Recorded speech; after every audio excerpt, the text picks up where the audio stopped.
Friends, today we have discussed about the fundamental unit of life. हमारे जीवन की मौलिक इकाई है ना।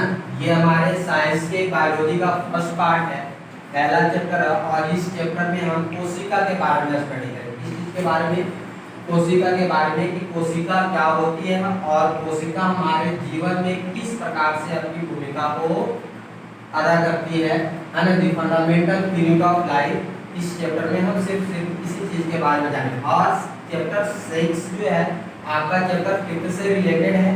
जब तक हम चैप्टर 5 को नहीं समझ पाएंगे तब तक चैप्टर 6 हमें नहीं समझ आएगा, क्योंकि चैप्टर 6 में जो आपका टिश्यूज वाला चैप्टर है उसमें भी सेल्स का बहुत बड़ा रोल है।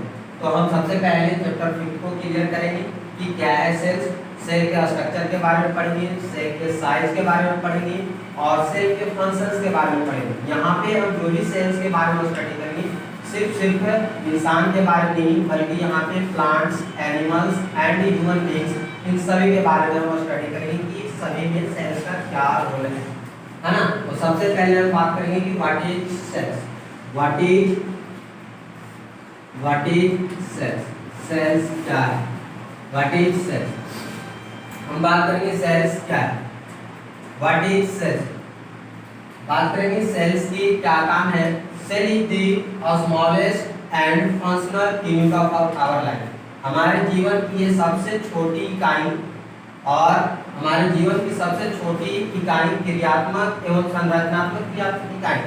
हमारे जीवन की सबसे छोटी क्या है ना। हम सेल को कह सकते हैं कि जो सेल है वो काफी छोटा पार्ट, smallest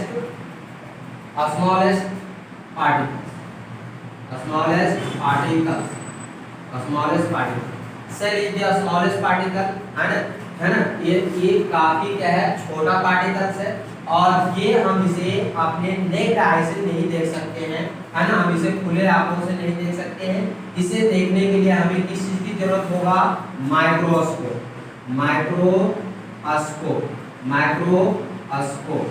हम माइक्रोस्कोप के हेल्प से हम सेल को क्या कर पाएंगे, देख पाएंगे ना। With the help of microscope we can see any cells within our body, plants and animals etcetera. किसी भी चीज में अगर आपको सेल को देखना है तो हमें जो है माइक्रोस्कोप की हेल्प से देखना होगा।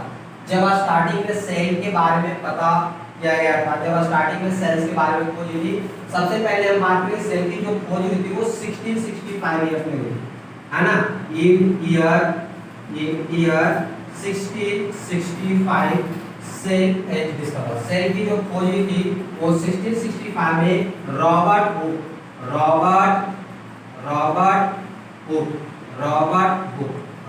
हुक नाम के साइंटिस्ट थे, बायोलॉजिस्ट थे, जिन्होंने सेल के बारे में स्टार्टिंग में सबसे पहले खोज किया था।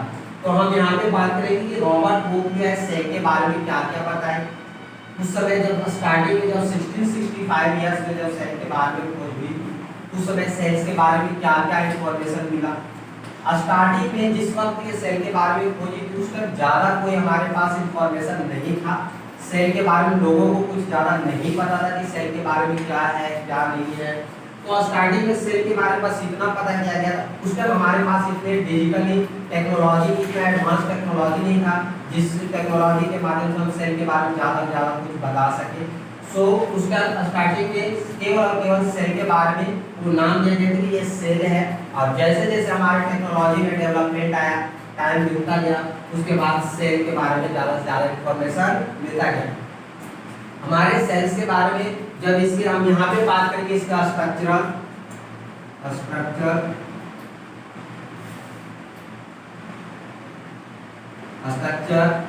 And function. Structure and function, यहाँ पे हम सेल के बारे में स्ट्रक्चर की भी बात करेंगे और फंक्शन की भी बात करेंगे। हमारे सेल का स्ट्रक्चर किस तरह का है, उसके फंक्शन क्या है। अगर हम बात करें प्लांट्स की या बात करें एनिमल्स की या ह्यूमन बीइंग्स की, अगर हम प्लांट्स की बात करें, ह्यूमंस की बात करें या एनिमल्स की बात करें, हम किसी एक की अगर बात करें तो different types of activity perform with in the body. अगर बॉडी के अंदर हम डिफरेंट टाइप्स ऑफ एक्टिविटीज की अगर बात करें तो different types of activity perform within our body with the help of cells. Cell के हेल्प से हमारे बॉडी के अंदर तमाम जितने भी प्रकार के क्रियाकलाप हैं वो सब जो है सेल्स के थ्रू होता है। लेकिन बात करें यहाँ पे कि अगर हम प्लांट्स की बात करें तो प्लांट्स में भी सेम लाइक, अगर हम प्लांट्स में वाटर एब्जॉर्प्शन की बात करें, फ्रूट्स की बात करें, है ना, और उसमें मिनरल्स की बात करें, तमाम किसी भी चीज़ की अगर हम बात करें तो यहाँ पे जितने भी प्रकार के एक्टिविटी प्लांट्स में हो रहा है ये सब के सब जो है सेल्स के थ्रू हो रहा है। तो यहाँ पे हम जानेंगे इसी प्रकार से अगर हम ह्यूमन बींग्स की बात करें तो ह्यूमन बींग्स में भी, है ना, जो ह्यूमन बींग्स में भी जो है सेल्स के बारे में, ह्यूमन बींग्स में अगर सेल की बात करें तो ह्यूमन बींग्स में जैसे फूड डाइजेशंस की बात करें, ब्लड सर्कुलेशंस की बात करें, या फिर अगर हम वेस्ट मटेरियल एक्सक्रीशंस की बात करें। इधर देखिए आप सब, एक्चुअली क्या है कि जब हम किसी सेल्स के स्ट्रक्चर और फंक्शन की बात करेंगे, जैसा कि मैंने आपको बताया कि हम सेल के स्ट्रक्चर और फंक्शन में जैसे डाइजेशंस की बात कर रहे हैं, है ना, एक्सक्रीशंस की बात करें, फूड एक्सक्रीशन के, वेस्ट मटेरियल एक्सक्रीशन की विद इन आवर बॉडी, हम अपने बॉडी से अगर हम किसी वेस्ट मटेरियल को आउट करते हैं, है ना, या हम किसी भी सब्सटेंस को जब हम इनहेलिंग करते हैं, जैसे ऑक्सीजन लेने की बात हो जाए या मान लें कार्बन डाइऑक्साइड रिलीजिंग करने की बात हो जाए, या हम किसी फूड की बात करें कि फूड जैसे हमें अगर इंटेक करने की जरूरत है तो हमें वहाँ पे कहने को तो हमारा जो सेल है वो किस प्रकार से अपनी रेस्पॉन्सिबिलिटी को, है ना, रेस्पॉन्सिबिलिटी को कैरी ऑन करता है। तो यहाँ पे हम बात कर रहे थे सेल के स्ट्रक्चर और फंक्शन की बात, सेल के स्ट्रक्चर और फंक्शन की बात। जैसा कि देखिए सेल के स्ट्रक्चर और फंक्शन की अगर हम बात करें तो यहाँ पे स्ट्रक्चर हम देखेंगे, स्ट्रक्चर STRUCTUR स्ट्रक्चर। अगर यहाँ पे स्ट्रक्चर की बात कर रहे हैं तो स्ट्रक्चर में हम सेल की स्ट्रक्चर की बात करें, किसकी स्ट्रक्चर, सेल की। यहाँ पे सेल के स्ट्रक्चर हम बात करेंगे तो क्या किसी एक पार्टिकुलर स्टेज में नहीं बात करेंगे जैसे कि प्लांट्स की या एनिमल्स की या ह्यूमन बीइंग्स की, नहीं, यहाँ पे हम क्या है कंबाइंड बात करेंगे, हम ओनली सेल के स्ट्रक्चर की बात करेंगे। ये प्लांट्स में भी हो सकता है, एनिमल्स में भी हो सकता है, जो ह्यूमन बीइंग्स में भी हो सकता है। यहाँ पे जनरली हम बात करेंगे ओनली सेल स्ट्रक्चर की बात। हम यही चीज अगर हम चैप्टर 6 में अगर हम बात करेंगे सेल के बारे में तो वहाँ पे क्या है, ह्यूमन बीइंग्स के एक अलग टॉपिक है, ह्यूमन बीइंग्स में सेल किस प्रकार से अपने वर्क को कैरी ऑन करता है। अगर हम प्लांट्स की बात करेंगे तो वहाँ पे प्लांट्स के विद इन प्लांट्स में जो है सेल किस प्रकार से अपने फंक्शन को कैरी ऑन करता है, तो वो चैप्टर 6 में हम जानेंगे। बट यहाँ पे चैप्टर 5 में जो हम पढ़ रहे हैं सेल स्ट्रक्चर, यहाँ पे हम कंबाइन सबको एक साथ देखेंगे कि सेल जो है किस प्रकार से काम करता है। तो यहाँ पे सेल की अगर हम स्ट्रक्चर की बात करें तो सेल के स्ट्रक्चर में अगर हम बात करें लिविंग थिंग्स तो एवरी लिविंग थिंग्स, है ना, एवरी लिविंग ऑर्गेनिजम्स, एवरी की बात करें तो every living organisms made up of cells, made up of cells. जितने भी लिविंग ऑर्गेनिजम्स है, सजीव की बात करें, किसी भी सजीव ऑर्गेनिजम्स की बात करें, है ना, वो सब के सब किससे मिलकर बना हुआ है, सेल से मिलकर बना हुआ है ना। तो हमारे बात करें हम कि अगर सेल से मिलकर बना हुआ अगर कोई भी बॉडी, अगर कोई भी लिविंग ऑर्गेनिज्म सेल से मिलकर बना हुआ तो क्या हमारे बॉडी के अंदर कितने cells, how many number of cells in our body. अगर हम बात करें अपने बॉडी में सेल्स की तो there are infinite number of cells. हमारे बॉडी में डिफरेंट टाइप्स ऑफ सेल्स हैं and infinite number of cells है। हमारे बॉडी में बहुत सारे सेल्स हैं और सारे सेल्स एक जैसे नहीं है, उनके स्ट्रक्चर की बात करें, उनके फंक्शन की बात करें तो ये सब डिफरेंट है ना। एक पार्टिकुलर टाइप ऑफ सेल्स की अगर हम बात करेंगे तो एक पार्टिकुलर टाइप ऑफ फंक्शन जो है प्रोवाइड है, उनकी जो है ना वो उनकी एक अलग प्रकार के सेल्स को एक अलग प्रकार के काम भी मिला हुआ है ना। और उसके स्ट्रक्चर की बात करें, उनकी डिजाइन की बात करें, उनकी साइज की बात करें तो ये सब के सब क्या अलग है। तो हम बात करेंगे कि सेल की जो है कि उसकी जो डिजाइन है, उसके स्ट्रक्चर जो है, उसके फंक्शन जो है। अब अगर बात करें हम लिविंग ऑर्गेनिजम्स तो every living organisms made up of cells, जैसा कि आपने देख रहे हो। तो ये क्या है कि जैसे अच्छा हाँ, कुछ जो ऑर्गेनिजम्स होते हैं वो made up of only single cell. Some काफी इंपॉर्टेंट पॉइंट्स है, इसको ध्यान देंगे। Some living organisms, some living organisms made of only one cell। कुछ जो लिविंग ऑर्गेनिजम्स होते हैं वो केवल और केवल एक सेल से मिलकर बने होते हैं, है ना। तो जो ऑर्गेनिजम्स एक सेल से मिलकर बने होते हैं उनकी फंक्शंस की हम बात करेंगे, उनके बॉडी के अंदर किस प्रकार से फंक्शन। एक्चुअली जब कोई भी ऑर्गेनिज्म एक सेल से मिलकर बना हुआ है तो उसके बॉडी में जितने भी प्रकार के एक्टिविटीज हो रहे हैं वो सब के सब जो है वो सिंगल सेल की रिस्पांसिबिलिटी है कि वो सारा काम को खुद ब खुद करे, है ना।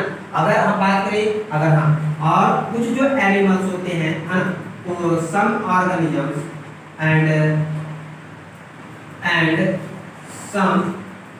some living organisms made up of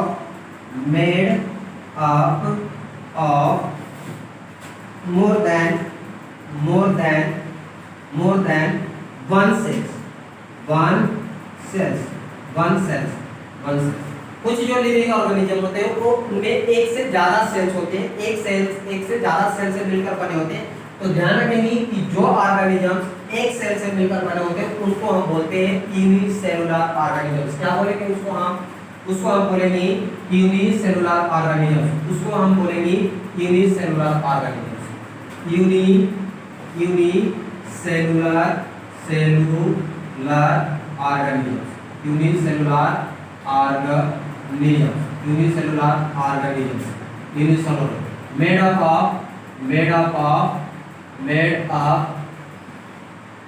made up of only one cells, है ना। तो यूनिसेलुलर ऑर्गेनिजम्स क्या है कि वैसे ऑर्गेनिज्म जो केवल और केवल एक सेल से मिलकर बने हुए, वैसे ऑर्गेनिजम्स को हम बोलेंगे यूनिसेलुलर ऑर्गेनिज्म। इसके एग्जांपल्स बहुत सारे हैं। जैसे अगर इसके एग्जांपल्स की बात करें तो हमारे पास बैक्टीरिया सबसे इंपॉर्टेंट जो बेस्ट एग्जांपल है वो आपके पास है बैक्टीरिया। क्या है आपके पास? बैक्टीरिया। जो हम बैक्टीरिया, हमारे नाम आप लोग सुने होंगे, जो बैक्टीरिया होता है, बैक्टीरिया ये आपका सिंगल सेल ऑर्गेनिजम्स है। कैसा ऑर्गेनिजम्स है? सिंगल सेल ऑर्गेनिज्म, या हम बोले यूनिसेलुलर ऑर्गेनिज्म। बैक्टीरिया की बात करें या फिर हम बात करें पैरामीशियम की,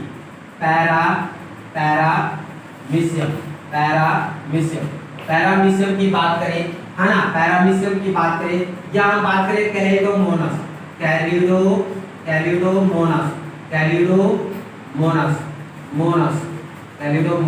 हाँ, कुछ देखेंगे अगर यहाँ, अगर सपोज दैट अगर आपको स्पेलिंग में दिक्कत है, अगर नहीं समझ में आ रहा है तो आपके पास बुक्स है, बुक्स में भी आप देख सकते हैं कि स्पेलिंग क्या है ना।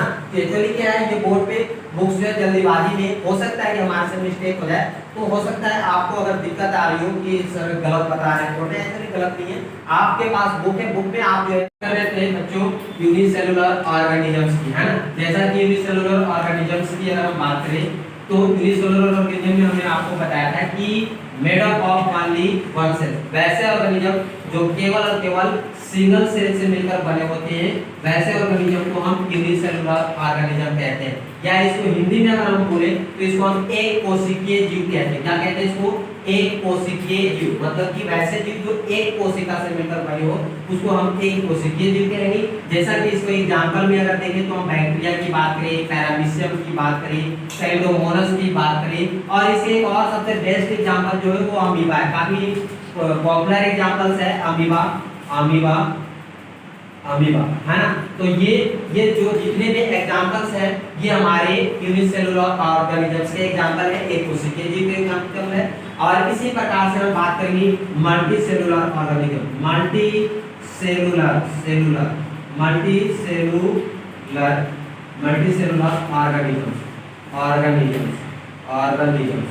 मल्टीसेलुलर ऑर्गेनिजम्स में क्या है कि वैसे ऑर्गेनिज्म जो एक से ज्यादा सेल से मिलकर बने हुए हैं, है ना। तो हम लिखेंगे दी ऑर्गेनिजम्स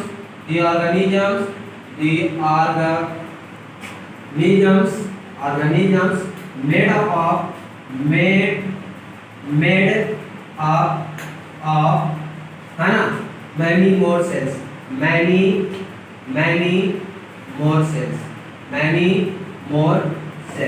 यानी एक से ज्यादा सेल से अगर हम बात करें कि एक से ज्यादा सेल से बने हुए जो भी ऑर्गेनिजम्स होंगे उनको हम मल्टीसेलुलर ऑर्गेनिज्म कहेंगे। जिसको हिंदी में अगर हम बोले तो बहुकोशिकीय जीव। क्या बोलेंगे इसको हम?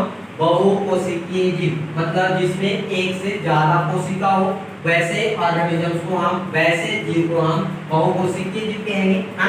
मोर देन वन सेल्स जिसके बॉडी में है। तो यहाँ पे बहुकोशिकीय जीव की अगर एग्जांपल की बात करें तो बहुकोशिकीय जीव में एग्जांपल का सबसे बेस्ट अगर देखा जाए तो सबसे पहले उसका हम लोग इटसेल्फ खुद है, हम लोग, है ना। हम जो इंसान की अगर बात करें, ह्यूमन बीइंग्स की बात करें, प्लांट्स की बात करें, एनिमल्स की बात करें, किसी भी एनिमल्स की अगर आप बात कर लीजिए, किसी भी ह्यूमन बीइंग्स की आप बात कीजिए, के भी हो, तो वो सब क्या है, हम सब मल्टीसेलुलर ऑर्गेनिजम्स के एग्जांपल है। जैसे ह्यूमन बीइंग्स, ह्यूमन एग्जांपल की बात करें तो एग्जांपल में ह्यूमन बीइंग्स, है ना। अगर हम प्लांट्स की भी बात करें, प्लांट्स भी हो सकता है, प्लांट्स में भी एक से ज्यादा ऑर्गेनिजम्स हैं, सॉरी प्लांट्स में भी एक से ज्यादा आपके सेल्स हैं, है ना। एनिमल्स की आप बात करो, एनिमल्स की बात करो, तो ये सब जो भी आपके एग्जांपल्स हैं, ये सब आपके क्या है, मल्टीसेलुलर ऑर्गेनिजम्स हैं। अब रही बात कि जो यूनिसेलुलर ऑर्गेनिज्म और मल्टीसेलुलर, आप दोनों को देख रहे हैं कि यूनिसेलुलर में एक सेल से मिलकर बने हुए ऑर्गेनिज्म का, और मल्टीसेलुलर वो है जिनमें एक से ज्यादा सेल्स मिलकर बने। तो रही बात की जो एक सेल वाले के अंदर, अगर यूनिसेलुलर ऑर्गेनिज्म की अगर कॉम्प्लेक्स में बात करें, अगर उनके रेस्पेक्ट में अगर हम बात करें, तो यूनिसेलुलर ऑर्गेनिज्म में जितने भी प्रकार के एक्टिविटीज होते हैं उनके बॉडी के अंदर, है ना। अगर यूनिसेलुलर ऑर्गेनिजम्स की बॉडी के अंदर की अगर हम बात करें, उसमें जो भी आपके काम होंगे वो सब के सब काम जो है सिंगल सेल परफॉर्म करेंगे, है ना। जैसे एक्सक्रीशन की बात करें, बार-बार मैं बोल रहा हूं एक्सक्रीशन, जो वेस्ट मटेरियल हम एक्सक्रीट करते हैं, फूड इनटेक करने की बात करें, ऑक्सीजन लेने की बात करें, या कार्बन डाइऑक्साइड छोड़ने की बात करें, जितने भी प्रकार की जो हमारे लाइफ प्रोसेस है, हमारी लाइफ है तो लाइफ में different types of activity, different types of life process perform with in day, तो ये जो भी हो रहे वो सब के सब जो है यूनिसेलुलर ऑर्गेनिज्म के हैं।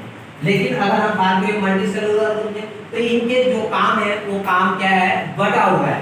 जैसे कुछ सेल का काम है फूड इनटेक करने का काम, कुछ जो सेल्स हैं उसके काम जो है डाइजेस्ट करने का काम है, कुछ का जो है ऑक्सीजन इनटेक करने का काम है, तो कुछ जो है वेस्ट मटेरियल को रिलीज करने की काम कर रहा है। तो कहने का मतलब है कि जो मल्टीसेलुलर ऑर्गेनिज्म है इसमें जो भी काम हो रहे हैं ये एक एक सिंगल सेल परफॉर्म नहीं कर रहे, इनके जो है सेल्स के काम का क्या है, डिवाइड हो चुका है। यहाँ पे काम को क्या कर दिया गया, डिवाइड। तो हम कह सकते हैं कि मल्टीसेलुलर ऑर्गेनिज्म में जो सेल है उनके लेवल डिवीजन हो रहा है। यहाँ पे क्या हो रहा है, उनके लेवल का डिवीजन हो रहा है, यहाँ पे इनके कामों का क्या हो रहा है, बंटवारा हो रहा है।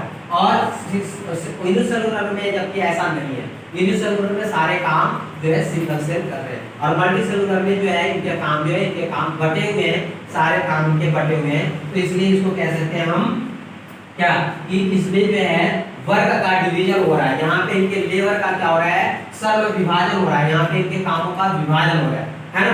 तो रही बात मल्टीसेलुलर में। अगर देखा जाए हम सेल के बारे में, और भी अगर सेल की अगर हम बात करें तो कि सेल जो है what is the cell made up of, what is the structure organism of a cell, cell की स्ट्रक्चर ऑर्गेनिज्म, है ना। अच्छा एक चीज हम और देखेंगे कि ये जो सेल है, एवरी सेल, अब हम बात करें, देखिए एक चीज अगर और इसमें देखा जाए सेल के बारे में, काफी इंटरेस्टिंग है कि हम किसी भी सेल की अगर बात करें, अगर प्लांट्स की बात करें, एनिमल्स की बात करें, या ह्यूमन बीइंग्स की बात करें, तो एवरी सेल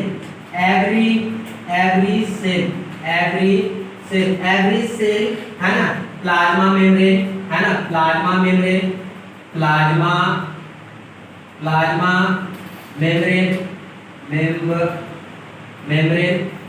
मेम्ब्रेन, है ना, प्लाज्मा मेम्ब्रेन, और न्यूक्लियस एंड साइटोप्लाज्म।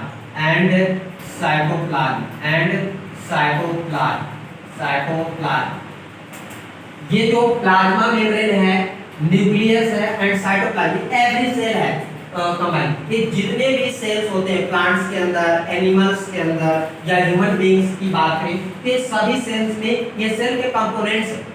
क्या है ये, सेल के कंपोनेंट्स है। कंपोनेंट का मतलब होगा क्या बताए कि every cell has a 3 components. Mostly अगर देखा जाए तो ये सेल्स के कंपोनेंट्स है। कंपोनेंट का मतलब जैसे अगर हम कोई भी चीज को प्रिपेयर करते हैं, हम कोई भी चीज बनाते हैं, अगर एग्जांपल की अगर बात करें, जैसे कि अगर हम चाय बनाते हैं तो चाय में जैसे हम शुगर डालते हैं, वाटर डालते हैं, मिल्क डालते हैं, तो ये सब चीज को मिक्स करके हम क्या करते हैं, फाइनली हम चाय को बनाते हैं। तो जैसा कि चाय आपका फाइनल आपका जो है टी प्रिपेयर हो गया, तो टी को प्रिपेयर करने के लिए ये टी जो चाय हम बना रहे हैं, उस चाय को बनाने के लिए आपको चीनी की जरूरत है, पानी की जरूरत है, दूध की जरूरत है, अदरक की जरूरत है और चाय पत्ती की जरूरत है। ये जो भी हम चीजें डाल रहे हैं ये सब मिलकर क्या है, हमारा चाय प्रिपेयर हो रहा है, टी प्रिपेयर हो रहा है। तो ये जितने भी हम कंपोनेंट्स इसमें मिलाएंगे सब कंपोनेंट्स है। जैसे ये शुगर की बात किया आपने आपके सामने, मिल्क की बात किया, वाटर की बात किया, है ना, जिंजर की बात किया, तो ये सब के सब क्या है, हमारे कंपोनेंट है।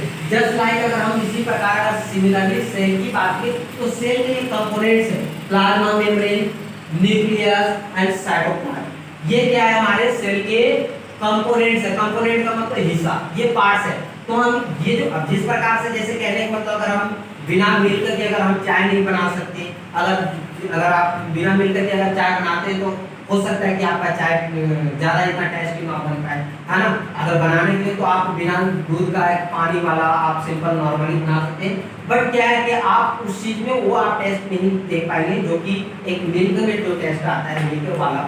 तो कहने का मतलब जस्ट लाइक अगर हमारे जो सेल की कंपोनेंट की बात करें सिमिलरली, तो प्लाज्मा मेम्ब्रेन, न्यूक्लियस और साइटोप्लाज्म, ये तीन के तीन जो हमारे एवरी सेल्स के कंपोनेंट हैं। अगर ये तीनों कंपोनेंट्स अगर हमारे सेल के अंदर होंगे तो ये तीनों कंपोनेंट कहीं ना कहीं किसी प्रकार के फंक्शंस को परफॉर्म कर रहे हैं। तो यहाँ पे हम बात करेंगे कि ये कंपोनेंट किस प्रकार से कंपोनेंट को